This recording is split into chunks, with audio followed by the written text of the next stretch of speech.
topics and opinions expressed on the following show are solely those of the hosts and their guests and not those of W4WN Radio, its employees, or affiliates. We make no recommendations or endorsements for radio show programs, services, or products mentioned on air or on our web. No liability, explicit or implied, shall be extended to W4WN Radio, its employees, or affiliates. Any questions or comments should be directed to those show hosts. Thank you for choosing W4WN Radio. Are you ready to take a journey? Let's connect with the healers of the world. It's that time. It's time for the Language of Healing on W4WN Radio and Talk 4 TV. Now here's your host, Dr. Nicole Fortin. Hello, everybody, and welcome to another great episode on the Language of Healing. The dog days of summer are here, and we're going to talk all about our dogs and our pets in our positive episode here. I'm Nicole, your host. This is Dean Piper, the Pipe Man, the co-host, and we're on the Women for Women Network. Thanks for tuning in and joining us today. And wow, today's going to be a great show. We have a special guest. I know him well. Yeah, I know him well, and I'm very excited. And I see too, I can't resist, but I see too that you did your hair kind of like the older women in South Florida do to their dogs here. Yeah, exactly. I did go with an extra hairdo today. I've got my extra, like bun ears and a little waggy tail. Yeah, see, there you go. I couldn't resist. Let's get really Bill nice. is the pet health guru. I met him 2007, beginning of 2008, somewhere around there. And basically, I had him as a guest on my show when I had a show on another network before this network even existed. And so then when we started the network here 18 years ago, there were three shows on the network. One was mine. One was somebody else that was associated with me that was also at that other network that came over.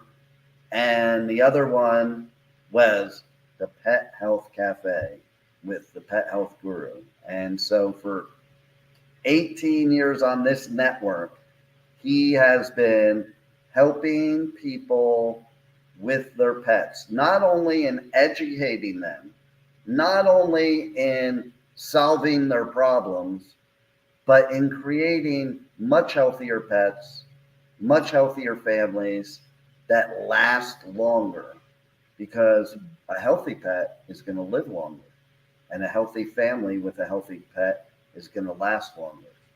So with no further ado, I think we should bring on the Pet Health Guru.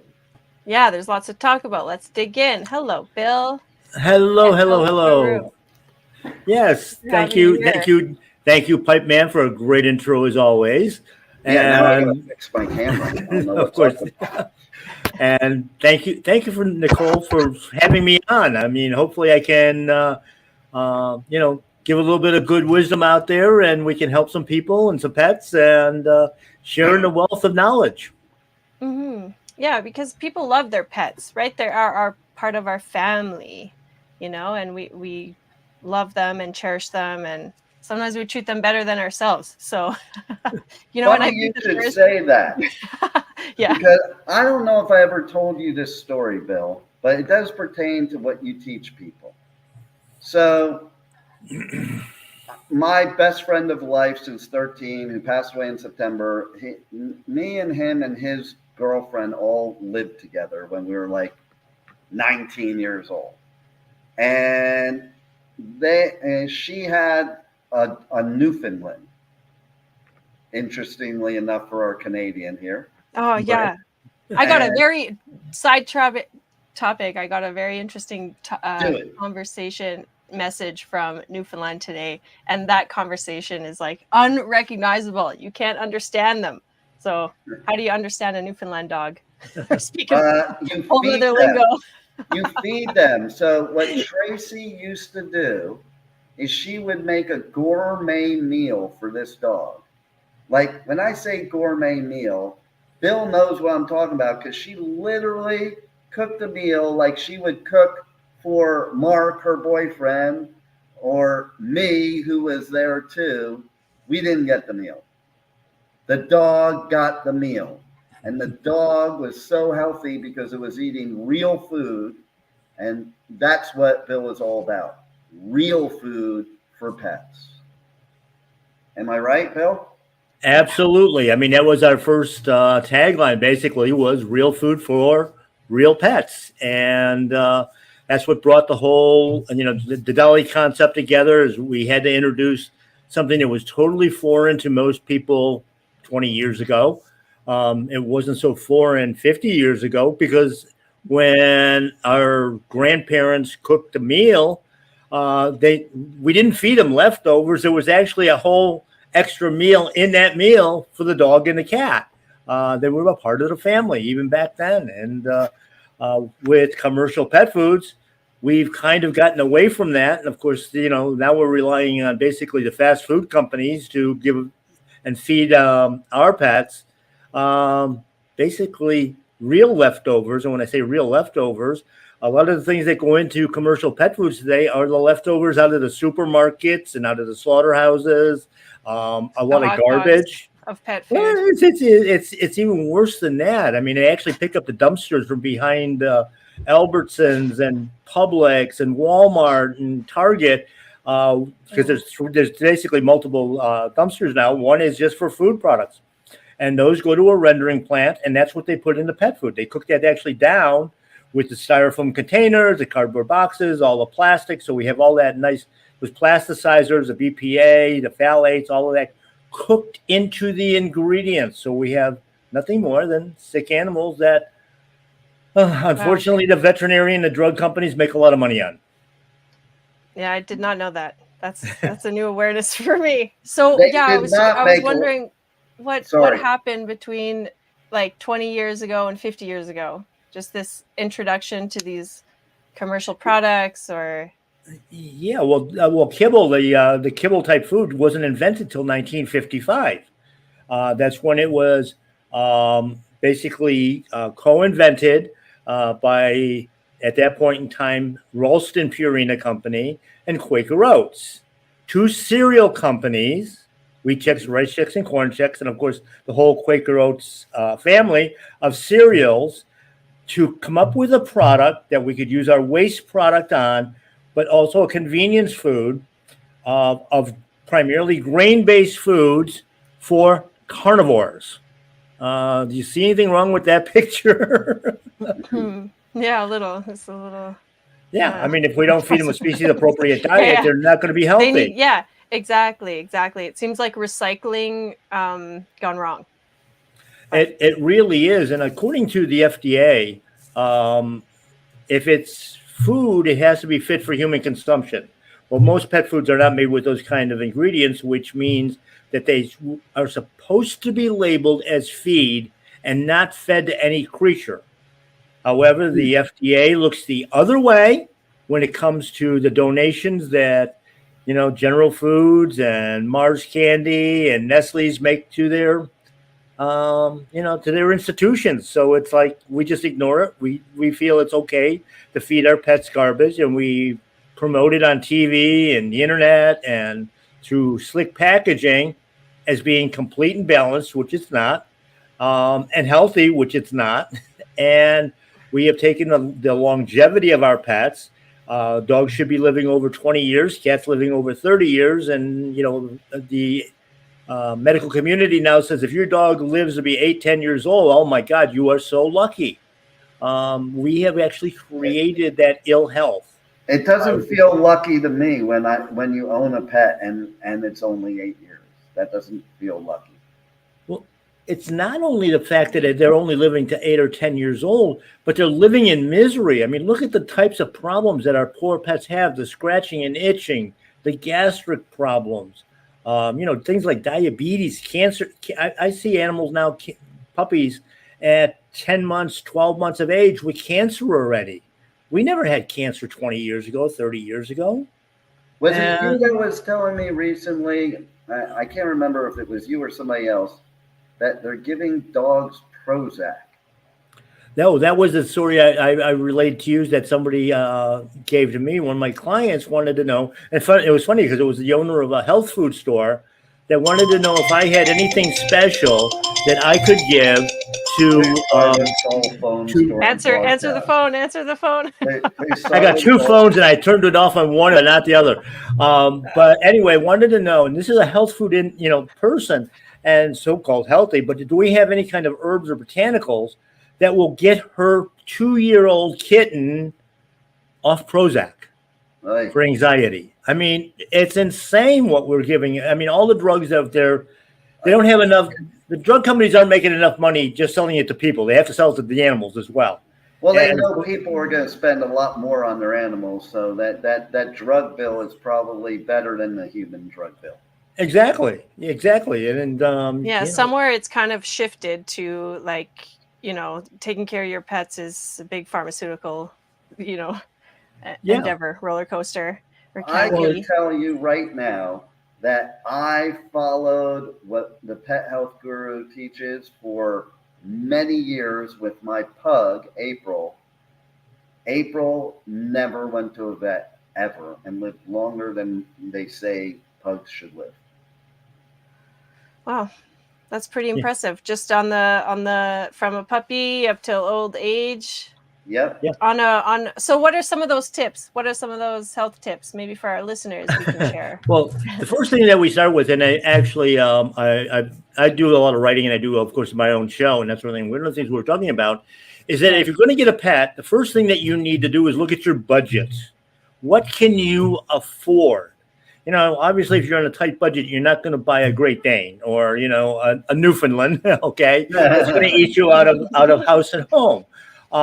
You need to budget that. But budget the food part in first for a good diet, a good species-appropriate diet, because if the animal's healthy, you don't have to go to a vet. You don't need all the procedures. You don't need all the vaccines. You don't need all the preventative drugs that are a part of what modern medicine is today.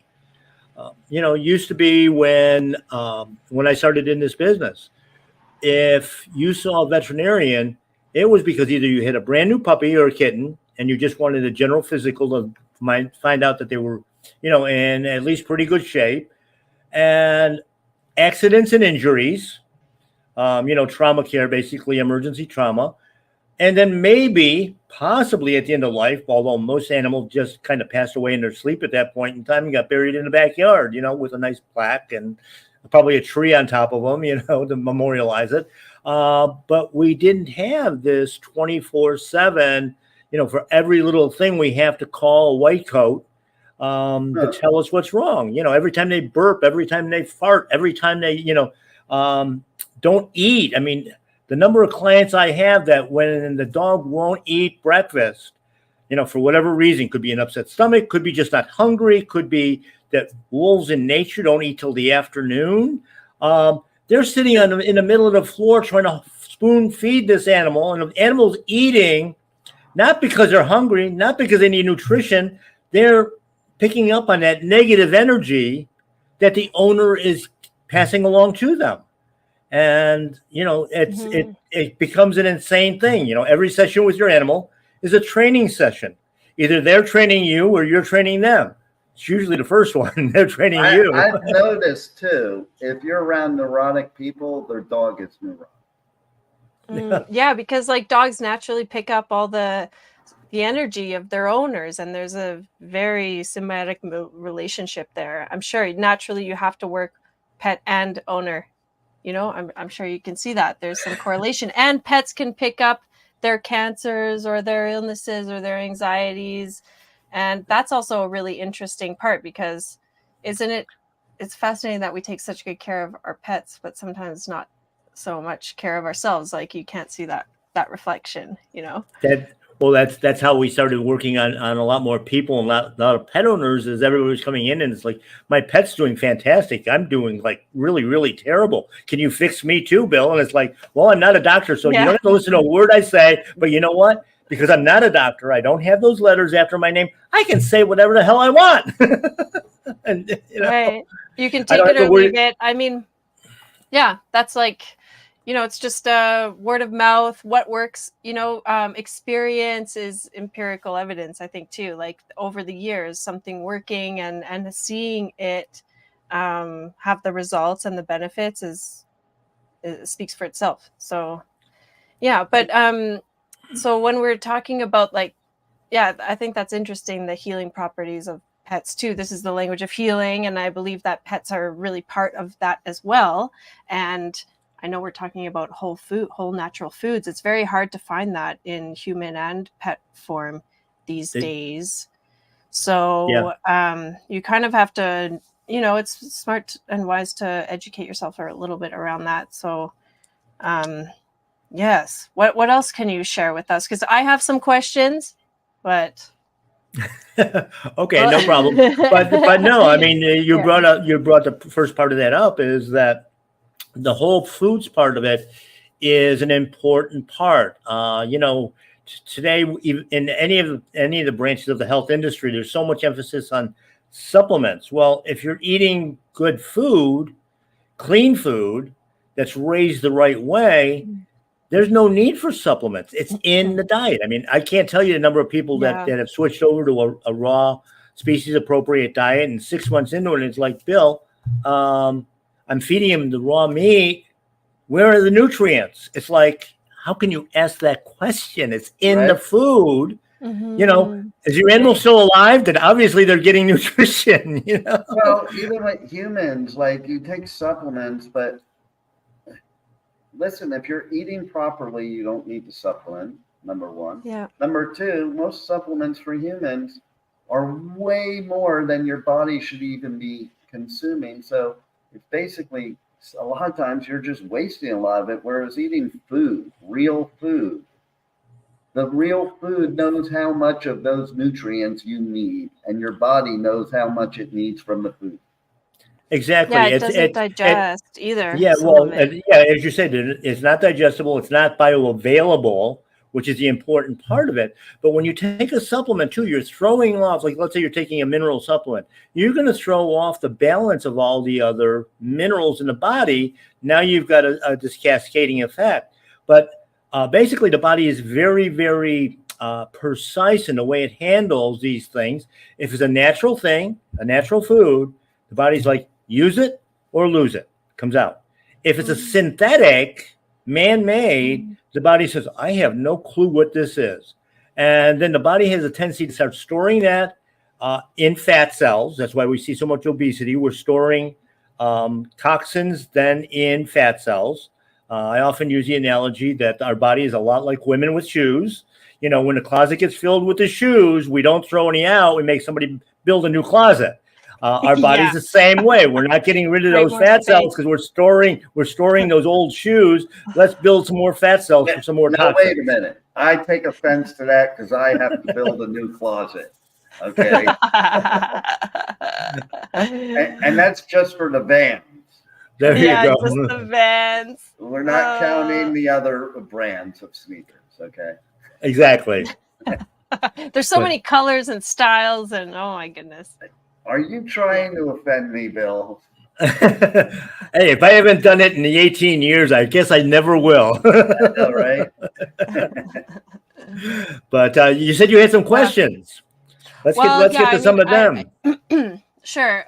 But just on the topic, I think around like the whole foods and the supplements, because, I think, food is medicine, even from a traditional Chinese medicine perspective. You'll say your body's out of balance or you have something going on. You'll eat the right foods, getting the right nutrients for that condition, through herbs or food, more specific. Yeah, well, but then you stop once your body has reached a level. That's it, but when we add all the extra supplements, and maybe because of our diet and not eating whole foods, that, there's a lot of processed stuff, or, the hot dogs and the cutting room scraps that we're eating isn't really providing us with things. So we have to add, and it just creates the extra toxicity. Our body's never really clear. It doesn't really even know how to recognize to produce the right hormones or minerals or functionality. So it gets, defunct over time, and then we have to rely on this stuff. So I think trusting in our body is really important, because it's like, how could it be so simple that I just eat like, this meat? And I think that it's really important to eat per your environment. That's a huge basic principle of Chinese medicine. And so like maybe the Newfoundland dog doesn't need the same as the Chihuahua. I don't know. It's well, in Chinese medicine, of course, too, you're treating like with like. So if you've got a heart condition, basically you should be eating heart muscle, so you build that muscle and regenerate the right cells. Liver and kidney, the same thing. I mean, I know it's things that people don't think about eating so much today, but our great grandparents did all the time. They knew. Yeah. I know, it's amazing. In that short time, we've just lost so much of that knowledge. It's like, well, it's not I joke around, but it's so far away. Yeah, well, I joke around that our great grandmothers had one remedy for every disease known to mankind, and that was chicken soup. It was made with local ingredients, fresh ingredients, and it varied every single time that it had, and it cured everything. They knew what spices, what herbs to put into it for whatever was going on in the area, at that particular time. And the interesting thing about it is, when I talk to people about that, of course, bone broth is now it's a fashion fad. Yeah, the fashion fad. Yeah. But when it came to eating the soup, it was always better on the third day, and of course we would always be getting better at that point in time. And I said, well, there was a reason for that, because even if it was refrigerated, that was still fermenting. So it was actually breaking down and being used much more readily by the body, and the body just bounced right back. And because the body doesn't have to use energy to break it down. If it's fermented, it's already easy digestible, right? That's right. It's key to health. I have a trivia question for you both. Okay. What is the secret ingredient to Jewish penicillin? Whiskey. No. Okay. So since you don't even know what Jewish penicillin is, that's what Bill was referring to. That's a chicken soup. Yeah. Chicken soup is Jewish penicillin. Okay. Yep. Not a hot toddy. There is a secret ingredient to the great Jewish chicken soup, and I used to make my matzo ball soup with this secret ingredient that most people don't know about. Well, the secret ingredients varied a lot too, depending on what part of the world you came from too. But a lot had to do with the different herbs and botanicals that were put into it. The fresh garlic, the fresh onions, and of course a good fresh chicken. Okay, so and actually, we were looking now for. You're getting close. Now you're getting close. What part of the chicken? Chicken feet, definitely. That's it. Oh, nice. That's all the collagen. That's where all the collagen is, and of course, we need the collagen. And that's where all the flavor is too. Yeah. And to your point, you basically are simmering the chicken feet in the water for like 2 days, 3 days. Yeah. Yeah.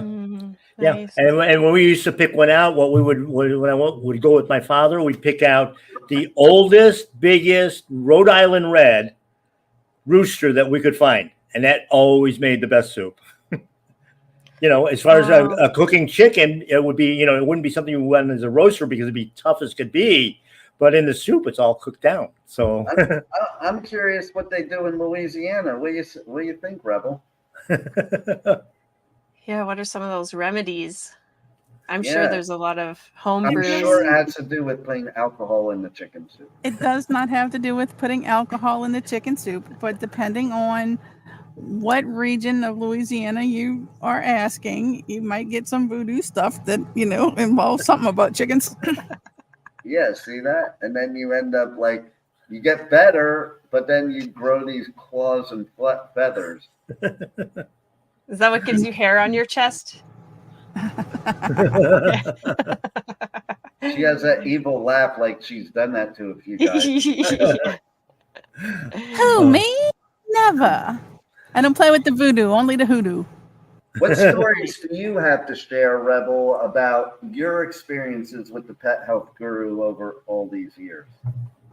Oh, wow. Let's see. I know that people really ought to hear and listen to what he's telling you. It took me a while. I ain't going to lie. It took me a hot minute to actually hear what he was telling me. And I finally got some products, and it makes such a difference. It really and truly does make a difference in what you do. What kind of differences have you seen since using Bill's products? I have seen a thinner, happier puppy. And my puppy's not, first of all, he's not a puppy. He's a dog, but he acts like a puppy. Forever a puppy. Forever a pupper. I'm his emotional support human, okay? So, yeah. Oh, really? Oh, yeah. You know how people have emotional support dogs? Yeah, well, yeah. I'm my dog's emotional support human. I wonder if you would be allowed in Florida now, because they don't really allow emotional support dogs in Florida anymore. Really? Well, no. Again, I'm his emotional support human. So he needs me to be there. Somehow you might get outlawed in Florida. I think you probably should be. If you're not outlawed already, I'm bringing it up. Well, when Pipe Man runs for president, you guys think about that. That's one of his platforms, to outlaw me from Florida. Yeah. So, if elected, I will I will send Mike Tyson after you. That's what I'll do. He might like that. But anyway, so my dog is in his 12th year, I think. And since I've had him on the products, he actually looks for me to put it in his food. Nice. When he don't have it, he's like, "Wait, what is this? You're a little bit stingy in here. What are you doing?" But he looks for it in his product. He's peppy. He's always been what I call the baby, but he's more. He's trying to play fetch with the cat now. So,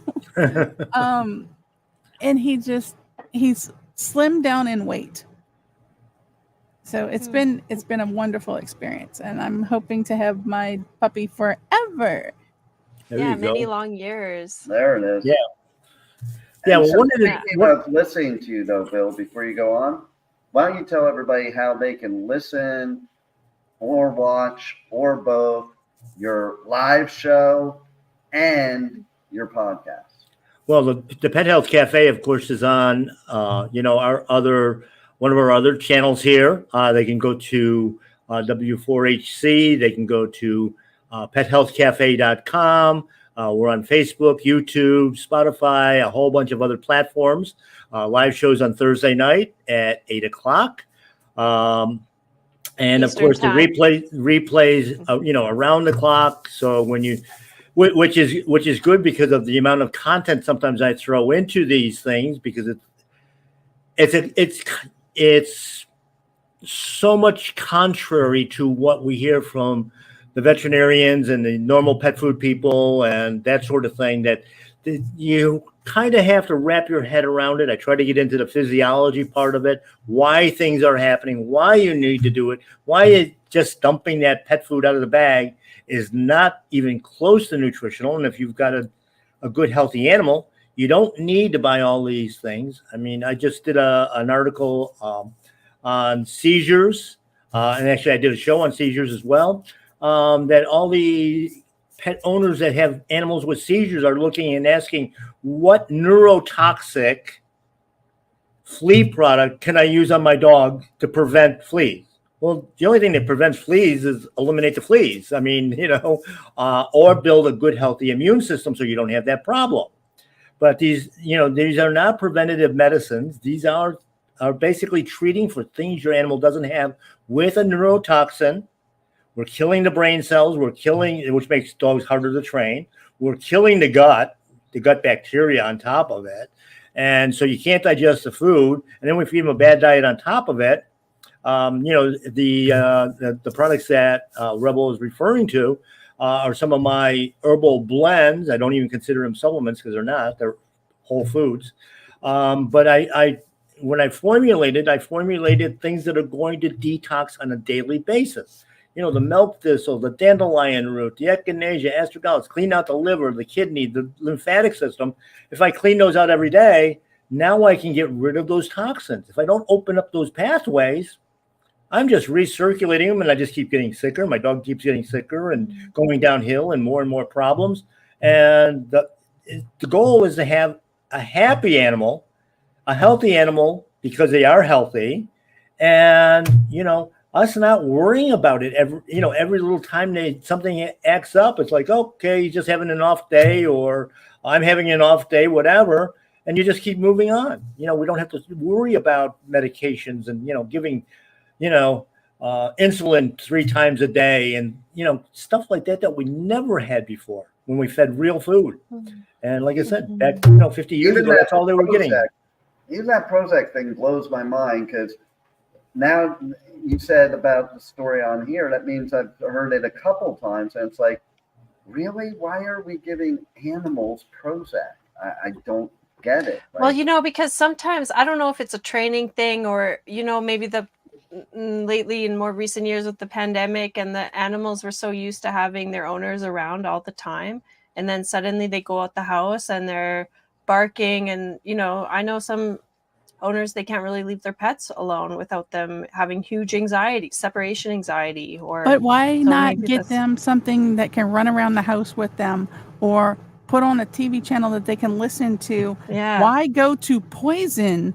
The things. I know, People read the box. I don't know, but some dogs are really struggling, it seems like.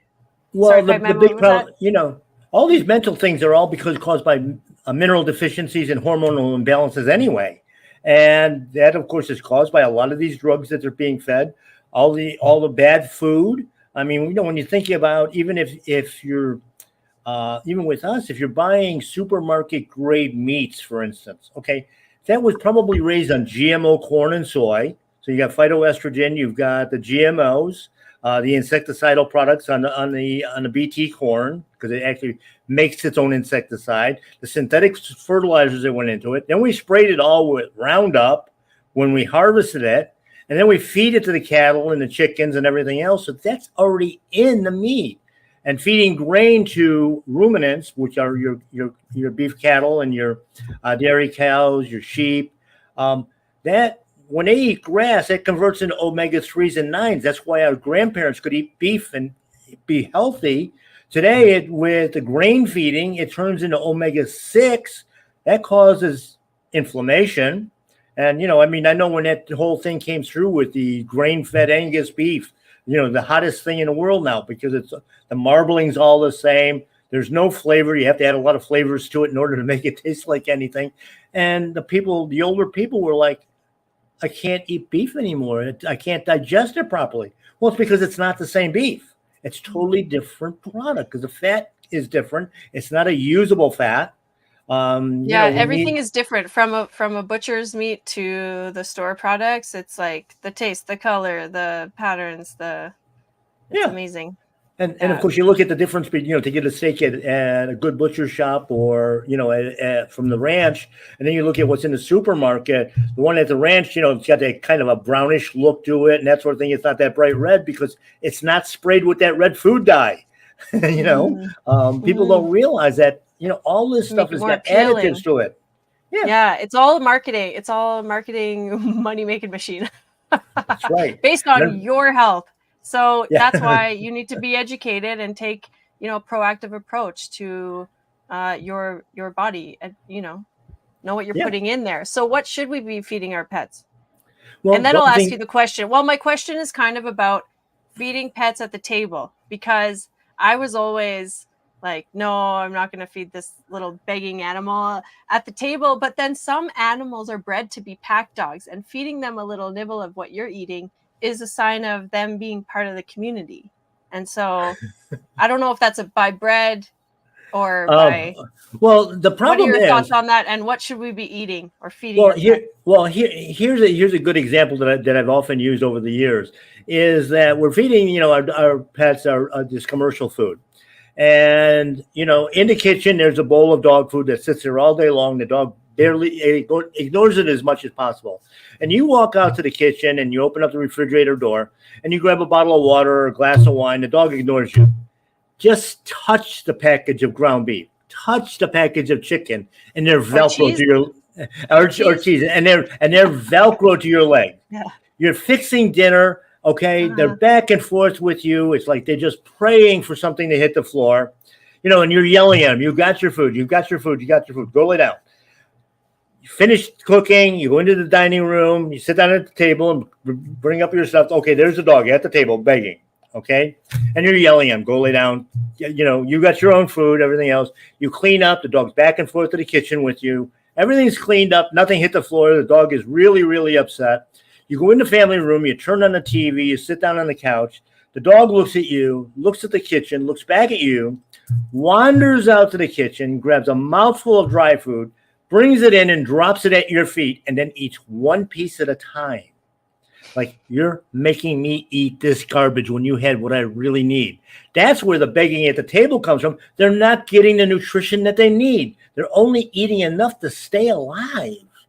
And, obviously, as that goes on in time, the immune system is going to start to diminish. And now you've got, oh, my dog, he's throwing up, he's got diarrhea, whatever. We're running off to the vet's office. $5,000 later, all the tests came back that, he's perfectly normal. No, he's not. He's literally starving to death is what it really boils down to. And, because nutrition is in the wrong place. It's in the, in the carbs, which they can't digest. The pancreas is working overtime, making insulin, which it's not supposed to. So now we got diabetic dogs and cats. It's species appropriate, species specific. Certain animals eat certain things. Yeah. So it's like, for example, cats are carnivores more. Yeah. And so are dogs. Dogs, the only difference, dogs, the only difference, a cat is what we consider an obligate carnivore. That's all they can really digest. But dogs are opportunistic carnivores, which means they're a scavenger. They'll eat drywall, they'll eat panties, they'll eat shoes, they'll eat socks. Totally. Anything to balance themselves out. Eat their dry dog food. That's the only thing they won't eat. Yeah. That's so and by the way, the bugs won't eat the dry food either. That stays there forever. What does that tell you? I have a good story for this too. Like, true. Okay, so if you compare the humans, my grandchildren are here right now. Not right this second, but that would be like me sitting them down and giving them maybe like broccoli, let's say, and I sit down and I eat a chocolate ice cream. They're gonna come over and beg. They're gonna come over and beg. Okay. Yeah. And I can say, go eat your broccoli. Do as I say, not what I do. And then what do? What do the grandchildren do? They throw the broccoli on the floor, the same as the dogs.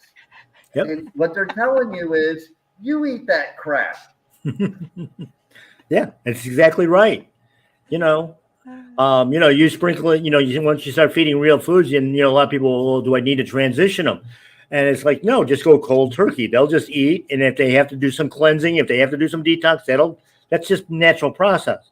But, they try to mix it in with their old kibble and they're eating around it. All the kibble I literally too, and like we said, that dogs are carnivores. In some of our recipes that we started out with in the very beginning, everybody was adding vegetables to the raw meat diets and thought that it was the way to go. Even though the scientific research didn't show it. And we used to put a pea and carrot mix in with the raw meat. And I had a client come to me one day and said, Bill, can you do my recipe without that? And I said, why? He says, because my dog will pick out every pea and set it next to the dish, would not eat it. I hate peas. And it was funny. And I said, okay, I want to try an experiment though. I said, next time he does that, leave it and check it in an hour, 2 hours, whatever. He comes in the next day. He says that those peas sat there for 2 hours, and then I went out and they were gone. He says, "What's that?" I said, "It's a carbohydrate." That was dessert. It was like he didn't want the dessert right away. His body knew that he had to digest the proteins and the fats first, which is what we're supposed to be doing too. Yeah, that's so smart. I know. How come we don't? I mean, maybe in some level we do have this inherent knowledge of how to eat best for us. But I mean, that's what I love about Eastern medicine is that it has carried that knowledge down. Like you eat this is the steps and why, and you eat these foods during this time and avoid those. Yeah. Well, you know, I mean, when you look at eating locally, you only got certain foods available at certain times of the year, and that's when you're going to get the most nutritional benefit out of it. Right, like honey. You know, honey is like should be eaten locally, like from your local honeybees, because they're going and getting other conjugate verbs up in Canada. Yeah, I know. Sorry, I know that was We're live. That's great. That's fine. Yep. Yeah. No. I mean, we use a lot of honey. You know, honey is one of the best natural antibiotics, you know, on the face of the earth. In fact, if you get a cut or a bad scrape, don't use peroxide because that actually kills off the living cells that are trying to replace the dead ones or damaged ones. Put raw honey on it, you actually cure in 50% less time because you're feeding it and you've got a natural antibiotic. Manuka honey has been used in burn centers for like 20 years because of its healing power. Of course, they don't call it Manuka honey. They give it a scientific drug name. And, you know, $100 jar of honey, then the hospital will charge you like $10,000 for in treatments. You know? Yeah. So I have another question that's really important. Okay, because I've heard conflicting parts of this. So we're on this craze in this country with CBD and cannabinoids and all that stuff. And okay, so now like they give all this CBD or even THC and stuff like that to animals. Yet, from what I understand, that stuff can kill a dog or cat. You know, like the kids that are getting high and thinking it's fine to get the family pet high, you know, from what I understand, they can kill the pet. So what's your feelings, Pet Health Guru, about CBD products, THC products, any kind of cannabinoid product for pets? Well, first off, most of the natural cannabis plants do not contain high amounts of THC. It's basically just a trace amount. Every living warm animal creature literally makes CBD within their own body. So it is safe, but the THC, because we have manipulated, just like we've manipulated the corn plant and the soybeans and everything else, that's not what the original product is. The way CBD works, basically, it doesn't cure anything by itself. It doesn't change anything by itself, but rather it works in conjunction with the adrenal gland, and it targets where the adrenal gland targets trauma by flooding that area with, stem cells and blood cells, and nutrition and hormones and enzymes and all of that to heal. The endocannabinoid system in a warm-blooded animal targets the inflammation, which is tied to, obviously, the trauma. But also we have inflammation in areas where there not necessarily is a trauma. So when you're taking it, a lot of people might take it for pain. I got shoulder pain. And it works, and it gets rid of maybe 50, 60% of the pain. And they take it again, and it's like, oh, it's not working anymore. Well, the problem is we don't know where that inflammation is. So if it worked on the shoulder, and okay, we've got relief going on there, the next dose is not going to go back to the shoulder.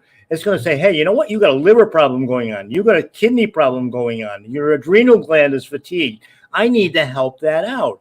And those are things we don't even think about because we don't know when they're damaged, that they're stressed out, or that they're a problem until it gets to a point where you really have bad, serious, visible symptoms. So our body is producing it naturally. When we supplement it, of course, and we also know that supposedly we don't make as much of this when we get older. It has nothing to do with age. It has to do with the number of issues because of the number of toxins that we're exposed to that keep wearing down these body systems. And the body is designed to regenerate. and it regenerates on a regular basis. And all we can do to heal anything is give it the tools it needs to do its own work. And when we do that, health comes back. Yeah. And we do and of know course what to do.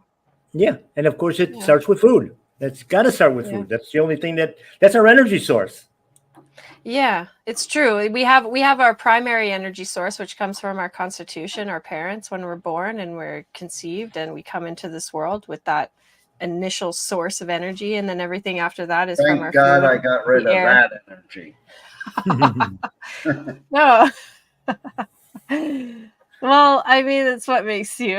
You can supplement it. Luckily, right? You can supplement that. Yes, I supplemented that energy with Tony Robbins and Zig Ziglar and Yep. Oh, so speaking of trauma, then, because I assume that it comes with a heavy punch. But so the cannabis bill. You were saying that does that contribute or help the body function with the liver and the kidneys? Yeah, the adrenals? it's can clog going to it up? help.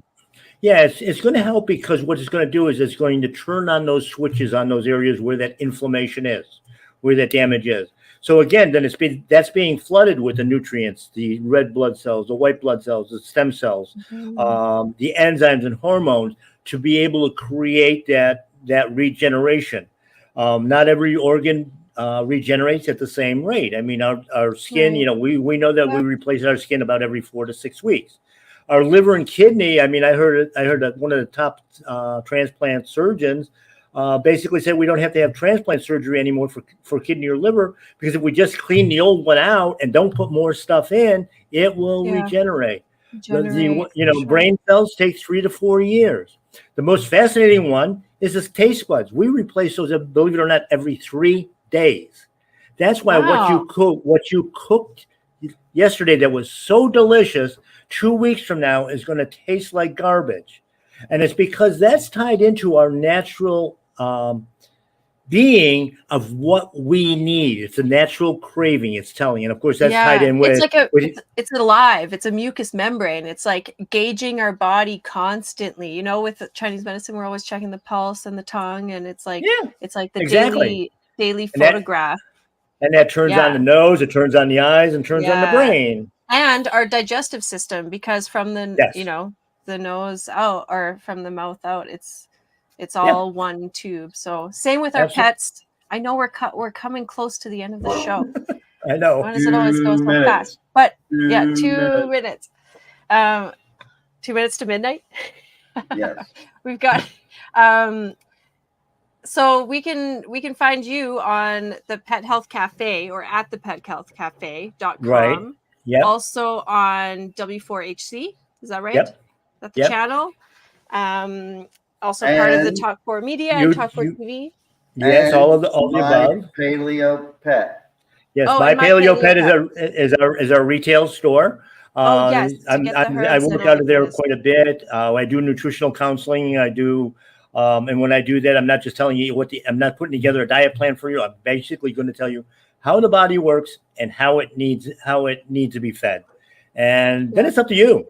You're the one that gives it the tools that it needs to heal, and the same applies to our pets as it does to ourselves. And if we take care of both, we're all going to be happy. That's good life living right there. Yes. Enjoy all those snuggles and cuddles with your furry friends and human friends alike. Yes, exactly. Yeah. Unless it's a hairless cat, then it's not a furry friend. It has no fur. There you go. Oh, I've never touched one of those. That would be like still part of that. It's a little creepy to me. Yeah. Would it be like, would you be able to pet it, or would it stop? Like, would you mid stroke? No, it really doesn't. It's not that big a difference. I mean, think of the people that have lizards and snakes. Yeah, that's true. Yeah, my sister has a bearded dragon, and it eats live worms, and the occasional kale. Sometimes he doesn't like his leafy greens. Yep. But he does love the worms. Oh yes. I want a pet platypus. And on that note, we have to end the show. There you go. All Thank right. you for Thanks having me. again, Bill. Yeah. Thanks, Dean. Pipe Man. Thanks for joining us again. Our listeners, we'll see you next week, Tuesday, 2 p.m. Eastern Time on W4WN. Sayonara. See you next Good night. week. Wow, what a show today. And the journey does not stop here. Come travel the world with Nicole every Tuesday at 2 p.m. Eastern Time as together we become more fluent in the language of healing on W4WN Radio and Talk4 TV. See you next week.